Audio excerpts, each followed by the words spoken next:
नमस्कार बंधुगण आमे शुणुछे ओडिया गल्पर नवजातक कथारू उद्धृत गल्प अदिनिया सपुरी लेखक विजय प्रसाद महापात्र।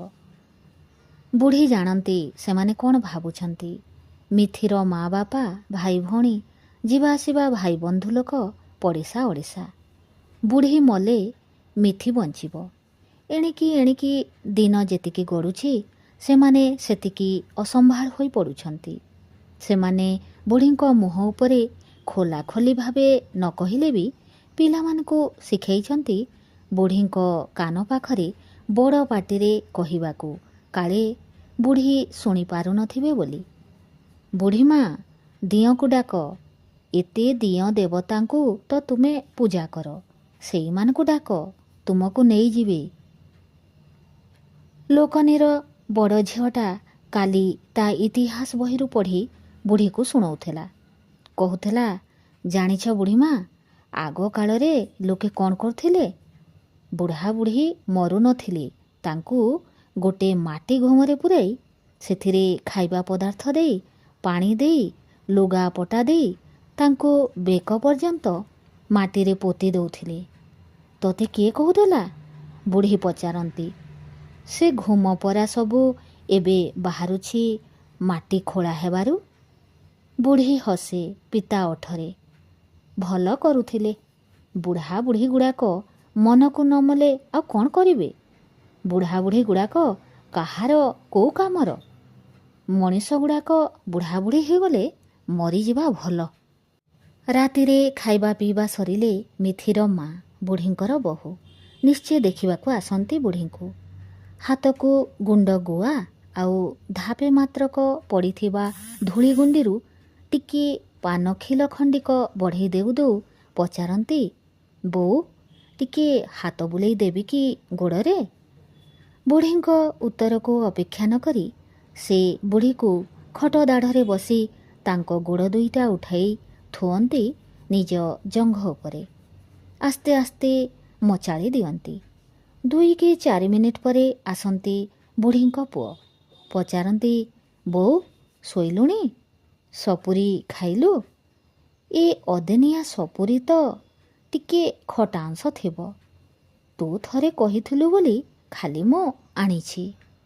ମୁଁ କେବେ କହୁଥିଲି କିରେ ତୋତେ ସପୁରୀ ଖାଇବି ବୋଲି? ବୁଢ଼ୀ ଛାଇ ନିଦରୁ ଉଠି ପଚାରନ୍ତି। ତୋର ବୋଧେ ଆଉ ମନେ ନାହିଁ, ବୁଢ଼ୀଙ୍କ ପୁଅ କହନ୍ତି। ତୁ ବୋଧେ ହୁଏ ପାଶୋରି ସାରିଲୁଣି। ନାଇଁରେ ବାପ, ମୁଁ ପାଶୋରି ନାହିଁ, ବୁଢ଼ୀ କହନ୍ତି। ଭାରି ଆଶା ଥିଲା ମୋ ମନରେ ଏଇ ଖଟା ସପୁରୀରୁ 2 ଗଡ଼ ଖାଇବାକୁ। ମୋ ଆଶା ମିଟିଗଲା। ମୁଁ ଏଥର ମରିଯିବି ଯେ।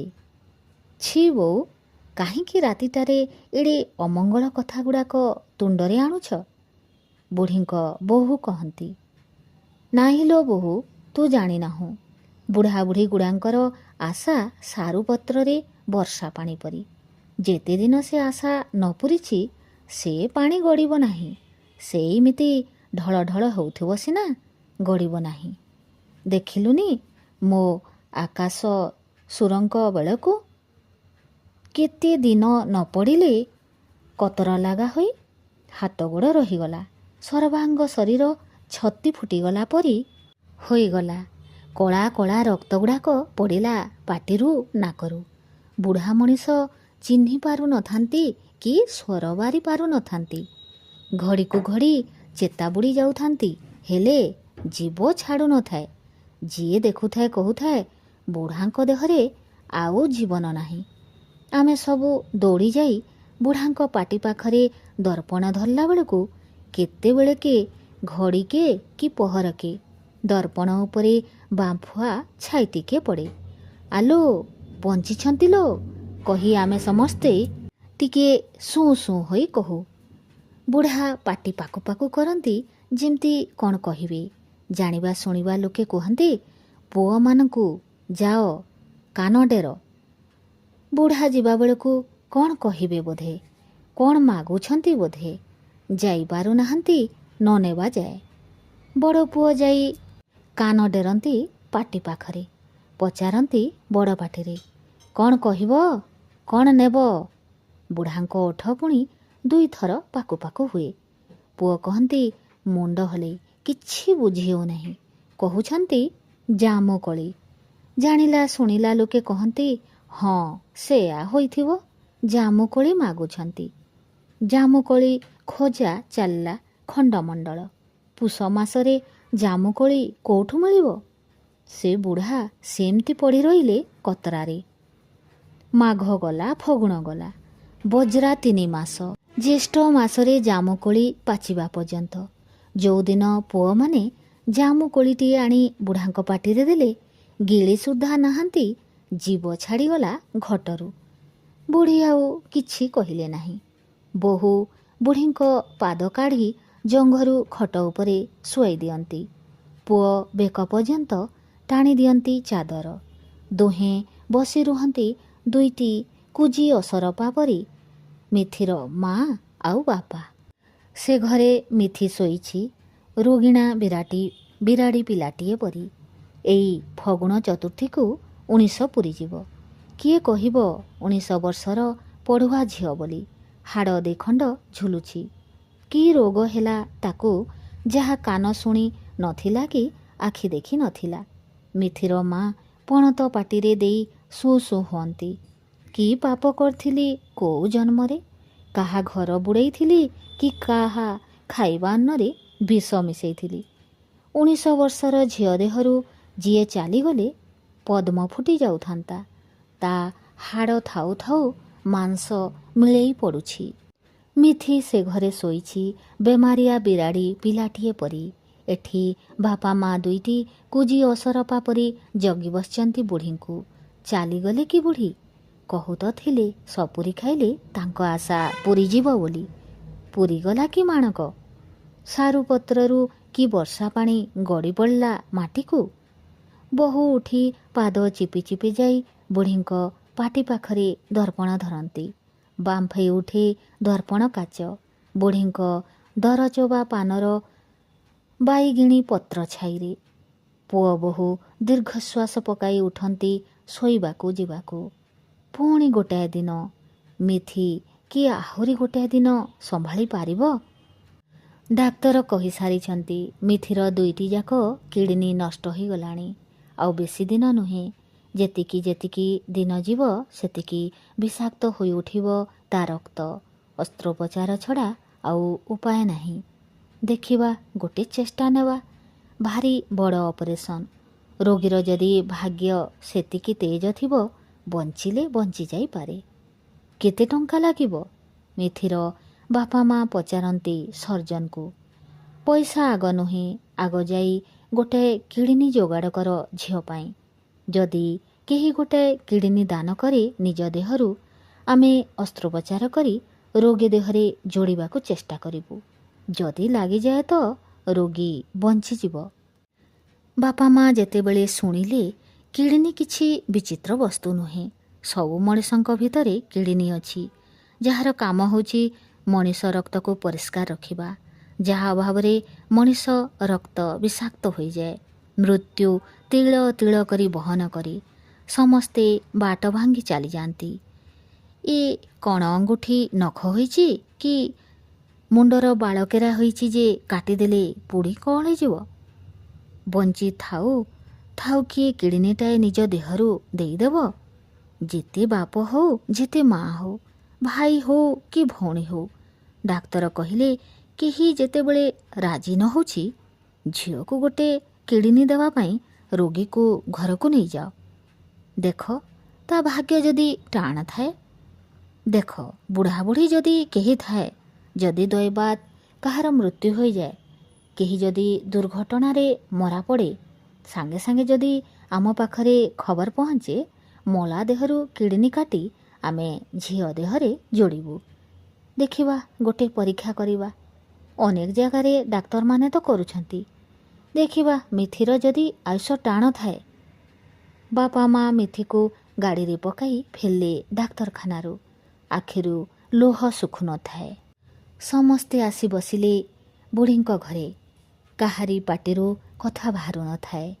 କାଳିମା ଛାଇ ଯାଇଥାଏ ସମସ୍ତଙ୍କ ମୁହଁରେ। ଖଟ ଉପରୁ ବୁଢ଼ୀ ପଚାରିଲେ, କ'ଣ ହେଲା ମିଥିର? ଡାକ୍ତର କ'ଣ କହୁଛନ୍ତି? ମିଥିର ମା କହିଲେ, ଡାକ୍ତର କହୁଛନ୍ତି ତା କିଡ଼ନୀ ନଷ୍ଟ ହୋଇଗଲାଣି।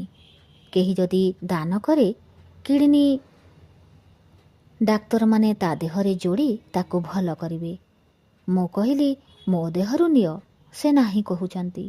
କହୁଛନ୍ତି ତମେ କେମିତି ଦେବ? ପିଲାଗୁଡ଼ାକ ଛୋଟ ଛୋଟ, କହୁଛନ୍ତି ନିଜେ ଦେବାକୁ। ସେ କେମିତି ଦେବେ? ଘରର ମୁରବିଟା। ଆଉ ଭାଇ ଭଉଣୀଙ୍କ କଥା ତାକୁ କେମିତି ପଚାରିବୁ? ସାରା ଜୀବନଟା ଯାହାଙ୍କର ଆଗରେ ପଡ଼ିଛି। ସମସ୍ତେ ବସିଲେ ଚୁପ୍ ହୋଇ। ଶେଷକୁ ବୁଢ଼ୀ ପଚାରିଲେ, ମୋ ଦେହରୁ ଦେଲେ ହେବ ନାହିଁ? ମିଥିର ମା ସୁଁ ସୁଁ ହୋଇ କାନ୍ଦିଲେ। ତୁମର ଯାହା ଅବସ୍ଥା ବୋଉ, ତୁମେ ଦେଲେ କି ଆଉ ବଞ୍ଚିବ? ଆମେ କୋଉ ମୁହଁରେ ତୁମକୁ ଡାକ୍ତରଙ୍କ ପାଖକୁ ନେଇକରି ଯିବୁ? ଡାକ୍ତର କହୁଛନ୍ତି ଯଦି କେହି ସେମିତି ଚାଲିଯାଏ ତା ଦେହରୁ କିଡ଼ନୀ ନେଇ ଲଗେଇଲେ ମିଥି ବଞ୍ଚିଯାଇପାରେ।